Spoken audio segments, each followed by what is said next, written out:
పైకెళ్ళి దేవుడి దర్శనం అయితే అయిపోయింది. జాపాలిలో ఉన్నది ఏ దేవుడు అంటే హనుమాన్ అండి. సో ఆంజనేయ స్వామి. మేము వెళ్ళినప్పుడు హనుమాన్ మాలలు వేసుకున్న వాళ్ళు ఉంటారు కదండి. అప్పుడు హనుమాన్ మాల వేసుకునే సీజన్, హనుమాన్ జయంతి వరకు తీసేస్తారు కదా. మేము వెళ్ళింది హనుమాన్ జయంతి ముందు. సో దట్ హనుమాన్ మాల వేసుకున్న స్వాములు చాలామంది వచ్చారు. సో రెగ్యులర్గా వస్తూనే ఉంటారు.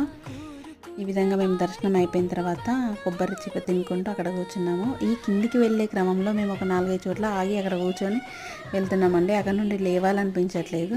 సో మనకి ప్రతి 10 మందిలో ఒక 5 హనుమాన్ మాల వేసుకున్న స్వాములే ఉన్నారండి. సో మళ్ళీ ఇక్కడ సెటిల్ అయిపోయాము. దీని తర్వాత కిందికి వెళ్ళే టైంలో ఇంకొక 2-3 చోట్ల కూడా కూర్చున్నాంలేండి. సో అలా ఉంది అక్కడ ప్లేస్. మరి ఏం చేద్దాం, అట్లా కూర్చోవాలనిపిస్తుంది. ప్రతి ఒక్కరు లొకేషన్ని, ఆ ఎన్విరాన్మెంట్ని ఎంజాయ్ చేస్తూనే ఉన్నారండి.